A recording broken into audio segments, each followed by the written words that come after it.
How are y'all doing tonight, friends? Amazing. That's amazing to hear. Right on, guy. Right on, guy. Okay, so we're going to give this a shot. I'm usually up here doing music, kind of doing my thing, kind of doing the dancing with toys kind of act. Lately, I've been trying to dive into spoken word. You know, we're trying to see if... Yeah. But anyways, I mean, thanks to Haven and a bunch of other beautiful souls pushing me up here to kind of do my craft, you know, at least trying to, and I hope that this is a space that I can use to further develop and kind of see, hey, what's working, what's not, what's up, man, you know, what's up? So, I'm under a different name today. I'm under my Squirrel Shack name. So right now I have a YouTube account going. It just hit 1,300 subscribers, so we're rocking and rolling, And we are called Squirrel Shack, where we talk about autism awareness and all of that. And I am what they consider a high-functioning autistic, and that is my platform, is talking about my overcoming story and kind of diving deeper into the mind of someone with this condition and sharing what it's like in the life of someone who has what I have. I am unapologetically autistic, so I am very vocal, very proud of who I am, the progress that I have, and my imperfections. And that's something I wanted to kind of talk about today, and I do talk a lot about imperfections and being aware and being present with it and being forgiving of it. Today I want to talk about how to be humble with it.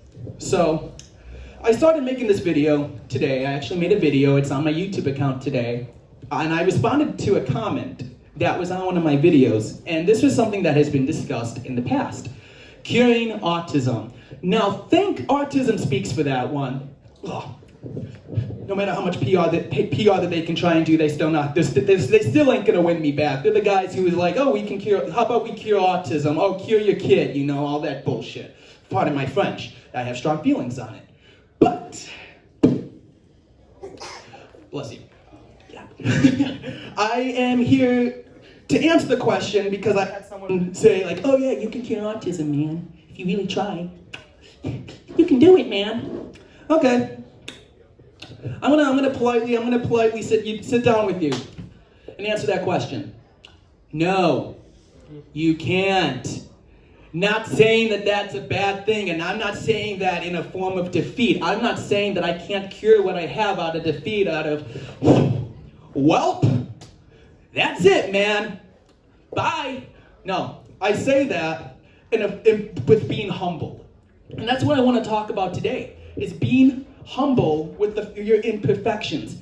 Being humbled by the fact that you will never reach perfection. And I say that with a smile, and I say that with confidence, and I say that with the weight lifted off my shoulder. You will never reach perfection, and that is okay. And it is okay to love those imperfections. I love the fact that I can't go into my brain and change how it's wired. And to someone who says, oh yeah, you can cure autism, you can cure any disability. Well, mostly I wish it was that easy. I mean, to most people, yeah. B, I don't want to get rid of it. I'm happy with who I am. I'm happy with how my brain was wired, because if that wasn't the case, I wouldn't be me. I wouldn't be up here speaking my, so hopefully truth. I mean, hopefully however you guys perceive that. I wouldn't be who I am. I wouldn't be the quirky dude who just kind of squirrels around life and just kind of like hangs out, you know, how I am, you know. I'm very proud of who I am, despite of, you know, what obstacles, whatever it is, disability or not, that I have. I'm proud of it, and I am humbled with it. And I'm gonna start with this. I remember when I started getting this YouTube account going, and I remember my first dislike on a video. Some of y'all will be like, hey, screw him, you know, like, the hell, man, you don't know, you ain't got no taste. I cannot tell you how much of a sigh of relief that was. Honest to whatever power is out there, I was just, man, like, thank God I don't have to try and be perfect, that I am not gonna get 100% ratings, and that is such a breath of fresh air, because that takes away so much anxiety, and like, oh no, I slipped here, oh, maybe I didn't explain that right. Cut! Nope, we're gonna keep going. We're gonna keep going with this take, because that's all I know how to do. All I know is how to keep the grind going. I don't like hitting cut because I slipped up on a word. That's human, that's part of the human experience and condition, and if I'm trying to be 100% unfiltered me, that's going up there. That little slip is gonna be up there. It's gonna be in that video, it's gonna be in this speech, it's gonna be in whatever I do. So there ain't no cuts. There ain't no cuts, and I think that's a huge thing with life is, like on the stage, there ain't no cuts, you know? Exactly, who said that? Hey, what's up? What's up? Really good timing. Oh, it was great timing, whether that was in context or not. I just think that was super perfect, so. Alright, so, crap, where was I going with this? I had this whole thing. You'll have to forgive me because I decided to come up here last minute and try to do this, so, yeah, I mean, I think going back to the idea of perfection, I think perfection is an idea. It is not something that is real. It is an idea to increase the efficiency of trying to get to a certain point of progress.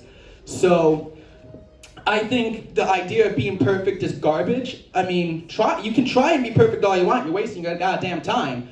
All I can say is be the best to your ability and be aware, hey, and I think there's two different things, categories of imperfection that we should be looking for. Quirks and flaws. You know, there's a difference between having an imperfection and being like, oh, I'm not perfect, so I'm not going to try and improve this part of my human experience because, oh, some guy on a stage who calls himself the Squirrel Shack told me, oh, I don't have to be perfect, so I'm going to just be an asshole. I'm going to be someone who just doesn't try. No, absolutely not. That is not what I'm saying. I am saying, in your path of progress, it is okay to have trial and error. So if we're talking about, let's step back, talk about the imperfections and quirks. Last time I was up here on the stage, or whatever you want to call it, I talked about loving your quirks. And it is so important to love the little imperfections that are just natural, the natural response to who we are based off our personality. There's a difference with that and flaws. I mean, we can only fine-tune so much of our we can do a lot to fine-tune our personality based off the quirks. You know, hey, maybe I can, so as someone who's an autistic, I misread social cues. I misread jokes or like sarcasm. So someone could just tell me some sarcasm. I'm gonna use a very vague example. Oh, he let the cat out of the bag. Where's the cat? Where's the cat? Whoa, get the door. Or someone spilled the beans. Get in the closet right now and get the broom, get the mop, because I ain't smelling that shit. You know? I hate the smell of beans. I'm sorry, bean lovers, okay? Okay? Are we cool beans, guys? Are we cool beans up in here? Okay, cool. Hey. So, cool beans. But it's one of those things that it's like, I fine-tune that as part of my personality. I know I'm gonna miss the joke, and I have to smile at it. I have to be like, haha. Yep, there's little Squirrel Shane again. Back in the day, I would have literally like hidden in that corner if I didn't get the joke. I would have been like, oh God, I'm so ashamed of myself that I didn't get it. And oh my God, everyone thinks I'm an idiot. Everyone thinks this. Ah! You gotta learn to smile at that stuff, man. You just gotta learn to smile at that stuff. You gotta learn to be like, yo. Man, again! And eventually, after so many times of trial and error, you get it. You'll pick it up if it's something you're very aware of. Yeah, you'll get that. And that's the difference. That's a quirk right there. An imperfection, you know, is something about your character trait, not your personality trait, but it's your overall character trait. And that is something, at the same time, it's something that you have to be in a place to swallow that ego, swallow that pride, and be like, hey, I ain't perfect, and I gotta sit down with myself and be like, okay, what we got, man? And I can't tell you what that is. That's something you have to tell yourself. But there's a couple of things that I'm certain of, and that is every morning I wake up knowing a few things. I wake up knowing that A, I'm autistic, and B, that's never gonna change, but what can I do to improve on it? And that I am very blessed to be able to have a state of mind where I can sit down with myself every morning, every night, and be like, okay, what worked today? What didn't? The next morning, what can I do to make today a little better? What are some things from yesterday that I left on a note where I'm like, okay, that can be on a higher note? And that is so much more important than reaching perfection. Just sitting down with yourself, swallowing up the idea of perfection, and being like, okay, what is the best I can be? Because you can't be someone else's, version of perfection and try and have your own version of perfection. It's ridiculous. So yeah, when two people have two different ideas of one type of perfection, I cannot agree that there is any such thing as perfection. So again, I wake up every day knowing that my brain cannot be wired, even though 5th grade I had a dream that I had my disability surgically removed. I wouldn't want that, man. That makes me who I am. I'm able to use all of that,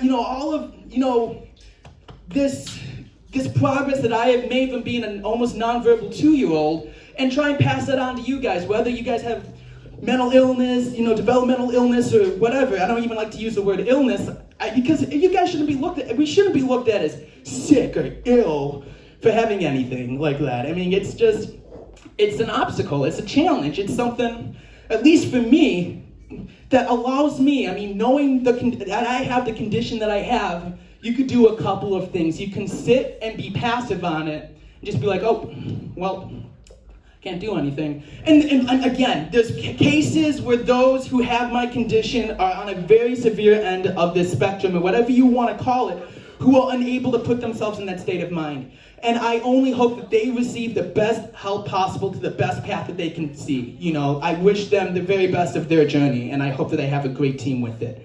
Me, I'm so fortunate enough to be in front of you guys, to be able to be in that state and recognize, okay, here is some of the ways I'm reacting based off these traits. What can I do next? And that can be for anything. I'm up here telling you my perspective based off of someone who has, autism, high functioning, whatever you want to call that. You can be, you can have whatever or nothing or whatever, and still apply that, to your day. And it starts with swallowing up your ego and swallowing up your pride and the idea of imperfection and being like, I am a flawed human being, but I am beautiful because no one else has these flaws the way that I do, or these imperfections or these quirks the way that I do. Wow. So we have to, every one of us, every night or every morning, sit down with yourself and realize the imperfect, beautiful human beings that we are have so much progress to make. And instead of chasing the idea of perfection or what the deemed perfection is, focus on what can make your journey great and be the best version of yourself and your path to progress possible, and not the idea of perfection. Because if two people have two different perceptions of one form of perfection ain't real. Thank you, everyone.